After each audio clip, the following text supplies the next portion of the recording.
Good morning. Good morning. Mary, morning. నిన్న night news చూసారా? లేదు. ఏ? అయ్యో, నిన్న గెస్ట్గా వస్తానని వాట్సాప్ చేశాను, చూడలేదా? నేను గమనించలేదు. నిన్న ఒక పావు గంట ఆ షోని నేనే నిర్వహించాను. ట్రాన్స్జెండర్ రైట్స్ గురించి. యూట్యూబ్లో కూడా ఈరోజు వస్తుంది, పంపిస్తాను. ఒక రకంగా మీరు ట్రాన్స్జెండరే కదా? I'm not a transgender, I'm transsexual, if you want call me that. ఈ రెండింటికి మధ్య ఉన్న వ్యత్యాసం ఏంటి తెలుసా? ఏంటి వ్యత్యాసం? అందుకనే నేను నా ప్రోగ్రామ్ చూడలేదు. నాన్సెన్స్. ఇందులో తేడా ఉందా? మేరీ ఆగు, అది నా ఉద్దేశం అది కాదు. సొసైటీ దృష్టిలో మార్పు రావాలి కదా, సపోర్ట్ కావాలిగా. మీరు కూడా సర్జరీ వల్ల చెన్నైలో చేస్తున్న జాబ్కి రిజైన్ చేయాల్సి వచ్చింది కదా? రిజైన్ అంటే నేను దానికోసం ఏం చేయలేదు. నా అంబిషన్కి అది అడ్డుగా ఉంది. యాక్చువల్లీ నా సర్జరీ పూర్తయినంత వరకు నేను తట్టుకొని అక్కడే ఉన్నాను. ఆ అంబిషన్ ఏంటి? పోలీస్ అవ్వాలన్నదా? అందుకనేనా మీరు జుట్టు పెంచుకోనిది? అది పెరుగుతుంది. సర్జరీ ఈ మధ్యనే కదా పూర్తయింది. చాలు చాలు, పెరిగితే చాలు.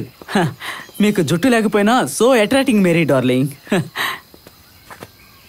లాయర్, ఈ మధ్యన మీ దగ్గర కొన్ని విషయాలు మాట్లాడదాం అనుకున్నాను. ఏంటవి మేరీ డార్లింగ్? మీరు నన్ను ప్రేమిస్తున్నారా? అవును, ప్రేమిస్తున్నాను. నన్ను పెళ్లి చేసుకుంటారా? అది నేను పిల్లల్ని అయితే కనలేను, కానీ సెక్స్లో మాత్రం మిమ్మల్ని సాటిస్ఫై చేయగలను. చాలు, నాకు అదొక్కటి చాలు. కానీ అటువంటి టైంపాస్ నా దగ్గర టైం లేదు. ఇకపై ఇలా మాట్లాడడానికి నా దగ్గరికి రావద్దు. ఇక అలా మాట్లాడను. Thank you. Good day. Good day. Mary, నేను నా కోరిక చెప్పాను అంతే. ఏంటంటే లాయర్ గారు, నీకెవరు దొరకలేదా? నీకెందుకురా పనికి మాలినోడా. ఓకే. పొద్దున పరుగు వేస్ట్ అయిపోయే. ఈ స్టేట్లో ఎస్ఐ అవ్వాలన్న మీ కోరిక తీరేందుకు ఇది మొదటి అవకాశం. వచ్చే నెలలో జరిగే రిటర్న్ టెస్ట్ పాస్ అయ్యారంటే మీరు ఒక మెట్టు ఎక్కినట్టు అవుతుంది. అది మాత్రమే కాదు, ఆ తర్వాత ఇంకా చాలా ఉన్నాయి. రిటర్న్ టెస్ట్ అయిన తర్వాత physical test, interview, police verification, ఇవన్నీ దాటి వెళ్ళాలంటే మీకు అసాధారణమైన మనోబలం, బుద్ధిబలం రెండు ఉండాలి. అలాగైతే మీరు ఆశించినట్టు ఈ స్టేట్ పోలీస్ ఉద్యోగంలో చేరగలరు. ఏంట్రా అక్కడ ప్రసన్న కుమార్ ఆటో తోలుతున్నావా ఏంటి? ఏం లేదు సార్. ఇలా కాపీ కొట్టి పరీక్ష రాస్తే నువ్వు ఎలా పోలీసు అవుతావురా? వేరే పని దొరకట్లేదు సార్, అందుకే. టైం అప్ అన్నాను కదా. పంక్చువాలిటీ అండ్ డిసిప్లైన్ అవి మాత్రం పోలీసుకి తప్పకుండా కావాలి. ఆడవాళ్ళకు కూడా ప్రత్యేకమైన అవకాశాలుండే ఫీల్డ్ ఇది.